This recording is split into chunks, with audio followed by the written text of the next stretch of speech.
pack your sauerkraut in as tight as you can get it. I'm going to just give it a good press.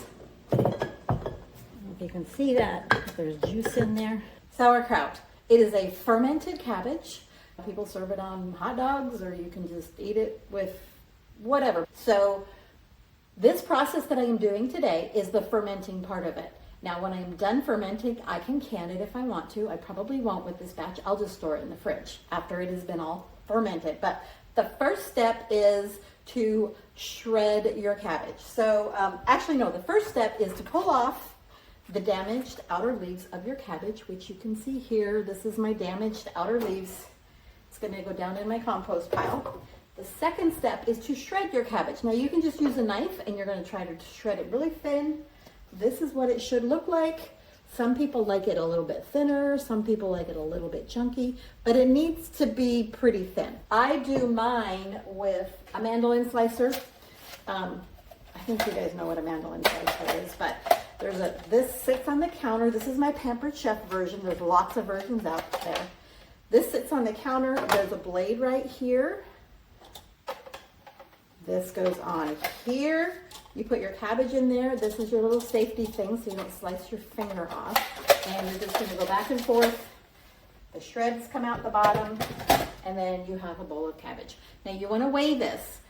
The way, what you're going to do is you're not going to add salt to this. I'm going to massage it through. For every 5 pounds of cabbage, you're going to do 3 tablespoons of canning or pickling salt. So this is my canning salt. Canning and pickling salt is the same thing. I should do a video on that too. So, anyway, canning or pickling salt. All I'm going to do, I weighed this and it's 2.5 pounds. Let me show you how I weigh it because it can be really simple. This is an old vintage scale. This is how I weigh mine. You might have a digital scale, whatever. Weigh your bowl first so that you're not weighing the bowl and the cabbage. You just want the weight of the cabbage.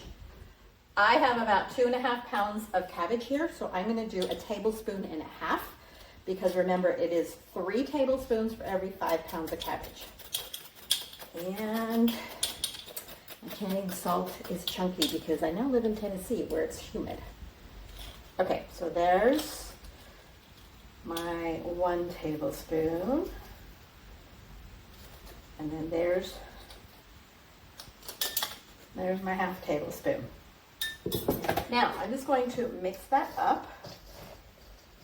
I probably could have used a little bit bigger bowl, but you just want to mix all that salt and make sure it's coated over all the little pieces of cabbage.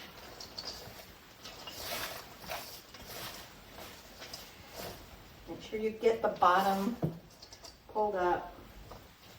As you're doing this, you can pull out any big chunky pieces. I don't like big chunky pieces in my sauerkraut. Okay, I need a towel. Now, the next step is I'm going to allow this to rest. And what that's going to do is that salt is going to start wilting the cabbage, and it's going to get a little bit juicy. It's not going to have a lot of juice, but it's going to get a little wilty, which is going to make it easier to pack in the jar. Now, there's lots of different fermenting lids you can use. I usually highly promote, and I do still like it. Do I have one? Hang on just a sec. Okay, this is one of the lids that I highly promote. This is called a pickle pipe. I've done a video on it. I just happen to have some fermenting carrots in my fridge. So this is called a pickle pipe. That is a good way to go. I also have, I really like this for my sauerkraut. Anymore when I make sauerkraut, this is the system I use. It is called a Kafurko. Now Kafurko sent this to me years ago. Years and years ago. I make my sauerkraut in this almost every time. It's a perfect size for us. I make it, I ferment it, and then this goes right in the fridge and I can store it. So everything is just all in this one piece. It has a lid on here where you can actually, like you can turn the little knob. It's very hard to read, but there are numbers. If you've got young eyes, that might work great for you. I find that's really hard to read for me, and so I always just write it on the side of the jar because Yeah, because anyway, you're gonna let your sauerkraut ferment for anywhere from 3 to 4 to 5 weeks, just depending on the flavor that you want, the temperature of your house. Everything is going to depend. If it's hotter, it's going to be a shorter amount of time. If it's cooler, it's going to be a longer amount of time. We are in November now, and so it's cool enough. I'm assuming probably at least 4 weeks, maybe 5. But this is what I put my sauerkraut in these days. So there's a plastic lid on there. What this does is it allows the gases to ferment or to vent out, but it doesn't allow oxygen back into the jar. So that is my preference these days. I also use, this is a Mason Tops product. This is called a kraut pounder, a sauerkraut presser. But when I put my sauerkraut in here, I will push it down with this to get it packed in the jar nice and tight. Okay, so this is a close-up of what it looks like. I don't know if you can see that, but it's already starting to look a little wet, and it's going to get juicy. It's already starting to wilt. So we're just going to cover that. I'm going to go have some lunch, and we'll come and check back on it in about an hour. So we're back. It's been more than an hour. I had lunch, life happened, my husband came home, and this is, I don't know, maybe 3 hours later. And it's fine, it doesn't matter. So let's take that off. And it smells cabbagey. Okay, so it's wilty, and you can see in the bottom I did get some juice. I didn't get a lot. We'll see how much, as we pack it down in this jar, it's going to develop more juice. So let's go ahead and start packing. Take that lid off. So I have a layer of sauerkraut in there. I'm going to just give it a good press. Now it's called a pounder, so you could pound a little bit. I find it easier to just press.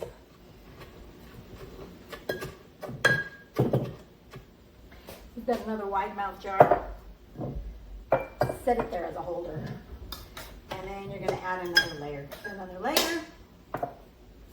And press it down.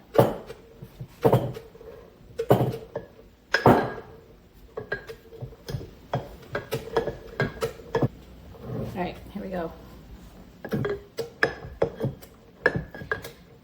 If you can see that, there's juice in there.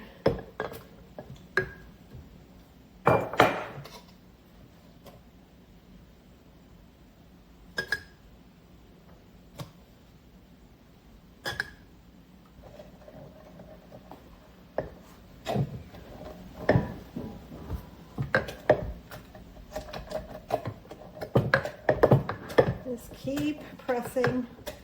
Right, we may end up with enough brine. I might not have to add. Let's see what happens by the time I get to the end.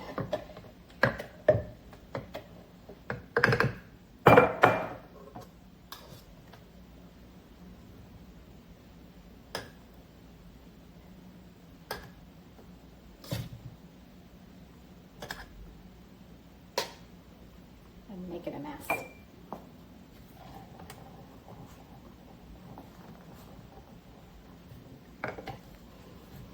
I don't know if you can tell, but I'm really pressing firmly.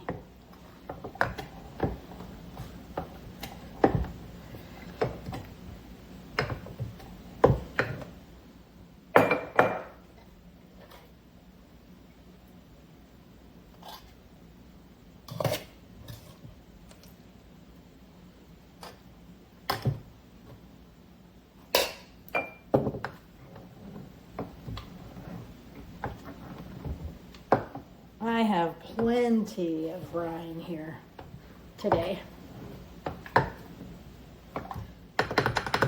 Sometimes, and you know what? It's probably because I let it rest. Remember I said to leave it rest for about an hour? Leave it a little longer. You're going to develop more juices, more brine, and it'll be great. So I'm down to the very bottom of my dish here. Let's see if I can get all that in there without making a mess. This is going to be a little bit on the full side, but you know what? I think it's going to fit.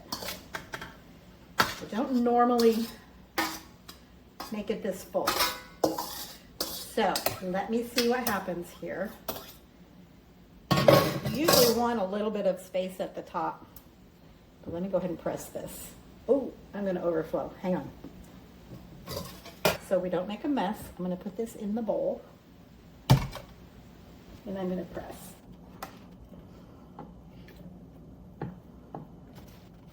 Okay, so that's sauerkraut pressed all the way down. This stuff does kind of tend to swell as it ferments.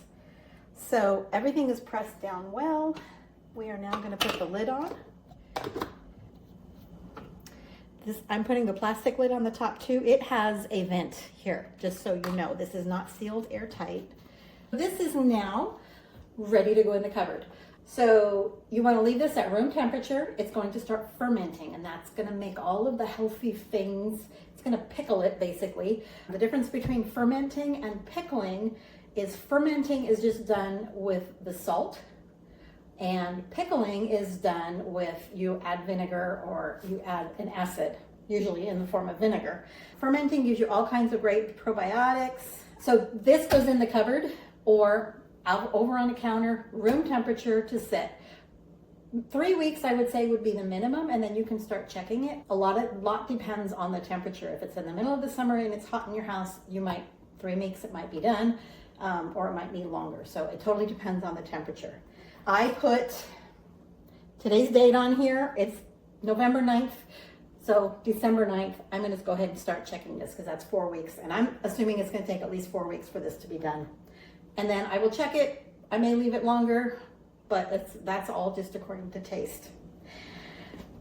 Because I have plenty of brine in here, I did not have to make extra brine and add it.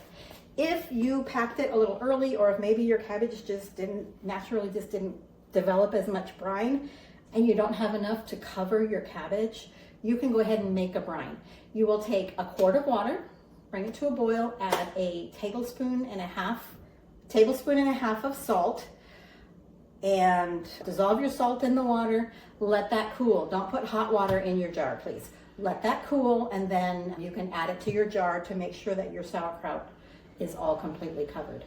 So after it is to your liking, then you can choose. Do you want to can it, or do you want to just put it in the fridge and use it? I am going to choose, we'll just be putting this in the fridge to use it. If you want to can it, I've got complete directions on how to do that. It's super easy. I'll go ahead and put a link here for that.